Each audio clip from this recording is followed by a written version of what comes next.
Semaine exceptionnelle avec bien évidemment beaucoup d'actualités sur le continent africain, des chefs d'État qui se représentent. D'abord au Burundi avec Pierre Nkurunziza qui vient d'être adopté comme candidat de FDD, son parti d'ailleurs, qui a présenté Nkurunziza contre vents et marées malgré la pression non seulement de RFI, de la communauté internationale dite celle de l'Union africaine et de la France, surtout, qui voulait que Nkurunziza puisse se passer.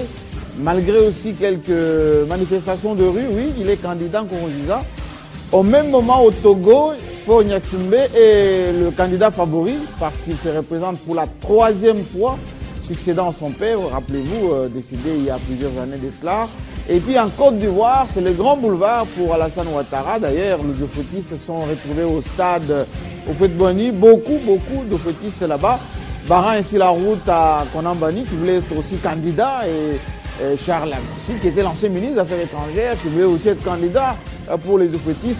C'est Alassane Ouattara. On en parle un peu de la petite dictature un peu de Ouattara qui a barré la route à tous ceux qui voulaient empêcher à la fois qu'ils puissent rempiler à Kiltou, prochainement, peut-être en Afrique centrale cette fois-ci, Congo-Brazzaville, Congo-Kinshasa. Tout ceci, on le verra dans cette émission parce que, comme vous le savez, le Maghreb a montré ses limites avec son printemps et surtout les révolutions d'Afrique commencent à se révéler maintenant comme étant un grand bluff parce que à Kinshasa, cette fois-ci, ce sont les grands journaux représentés par leurs patrons qui se sont retrouvés ici pour analyser cette fois-ci la renaissance africaine. Ce sera le premier sujet pour discuter à partir de Kinshasa de comment cette Afrique peut être gérée avec la pensée africaine. Deuxième sujet à l'Est. Les Rwandais et les Ougandais ne décolèrent pas, ne souhaitent surtout pas laisser la République démocratique du Congo en paix. Quelques incursions il y a quelques jours repoussées par l'armée qui s'est vraiment massée à nos frontières là-bas pour cette fois-ci exclure toute tentative comme les autres fois.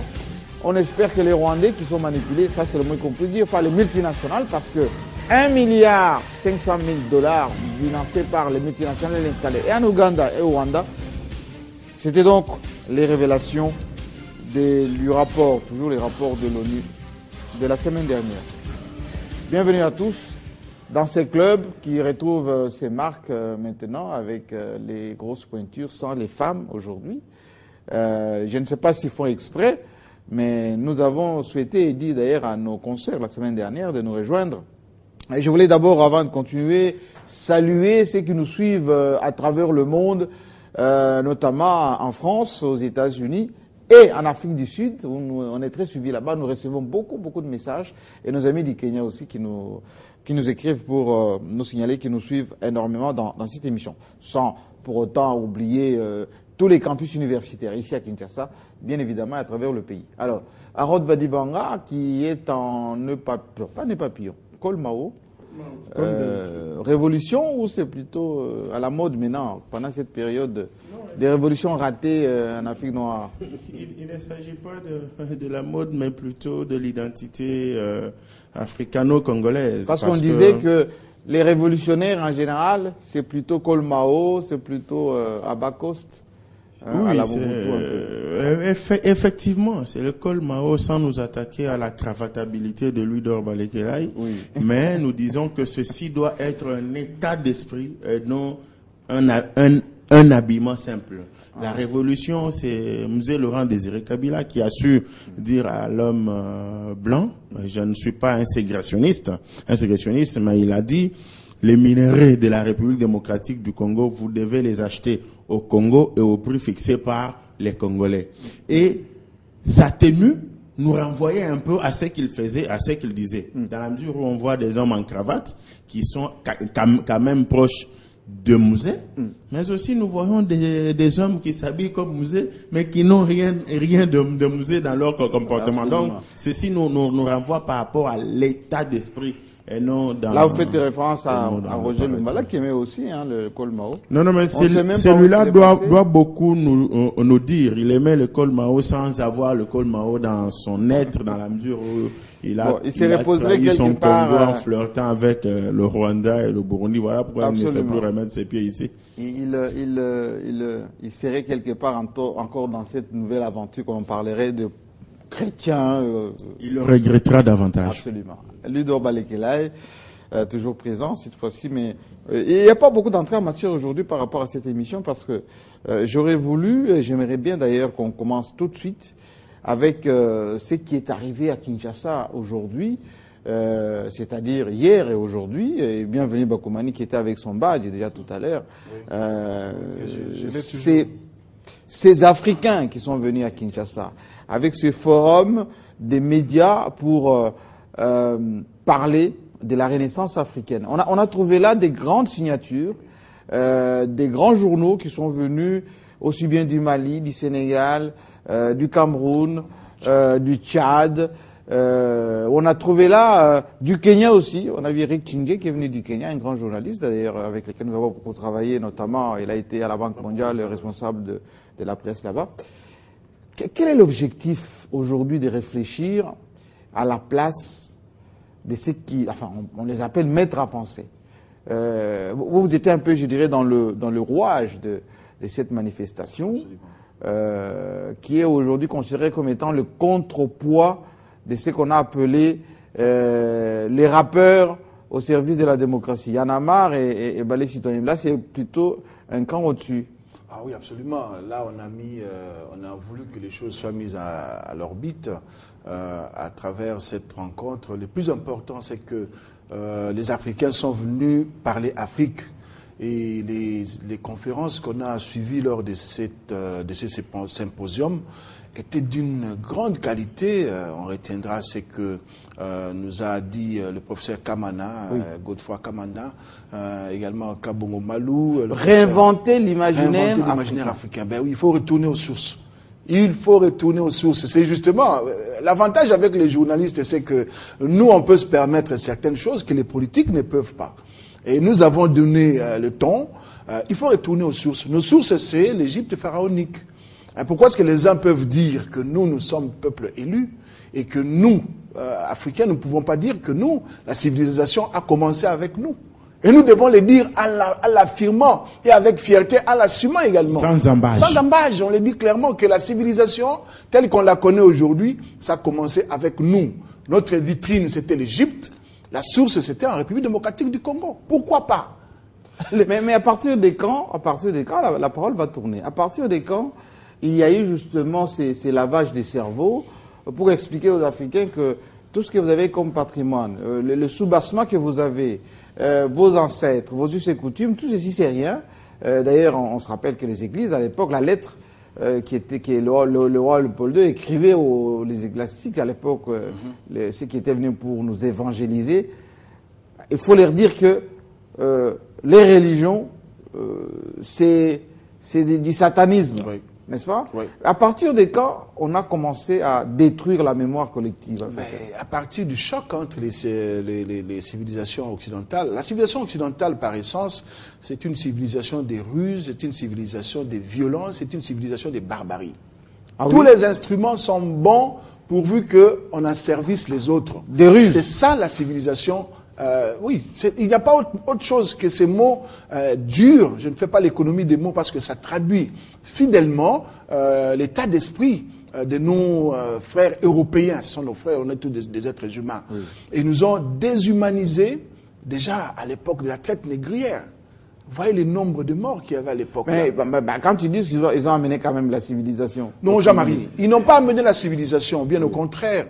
Lorsqu'ils ont créé des machines avec la révolution industrielle, oui. Ils n'avaient plus besoin de la main-d'œuvre gratuite venue d'Afrique. Ils n'en avaient plus besoin. Ils se sont dit, bon, pour un peu de morale, pour paraître bien, mettons un terme à l'esclavagisme. Mais fondamentalement, ils n'étaient pas disposés à le faire. En plus de cela, Jean-Marie, et c'est là qu'il faut que les Africains se réveillent, il y a eu une sorte de formatage qui s'est passé pendant quelques des siècles, je peux dire. Oui. Et il faut actuellement déformater l'Africain. Il faudrait que Mais l'Africain... comment vous allez déformater, et on donnera la parole à Daniel Safou, déformater les Africains lorsque eux-mêmes, ils ne sont pas sûrs de leur existence? Il y a une espèce de déni de soi. Non, du tout. On pense que par l'autre. Non, du tout. On le voit avec nos opposants ici, ou bien notre classe politique, tout simplement, y compris même c'est de la majorité.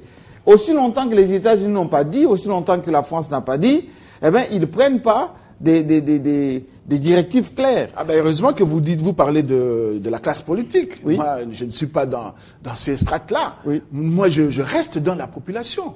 Mais les journalistes se sont pris en charge. Il ne faut pas attendre que ça vienne des politiques. Nous avons donné le temps. Les professeurs d'université nous ont accompagnés. Et il faut que demain, hein, les médecins prennent également l'avance, que les tradipraticiens soient valorisés, parce que nos ancêtres qui ne souffraient pas des cancers, qui n'avaient pas des AVC, comment se fait-il que aujourd'hui Les AVC. Hein, nous avons des AVC, des myomes, hein, nos dames ont des myomes, nos sœurs ont des myomes.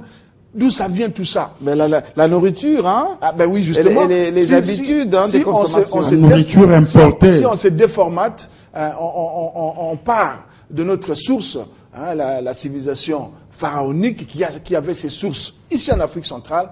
Dites-vous, nous allons vers le Daniel développement. Safou, c'est un retour aux sources ou c'est un reconditionnement qu'il faut appliquer?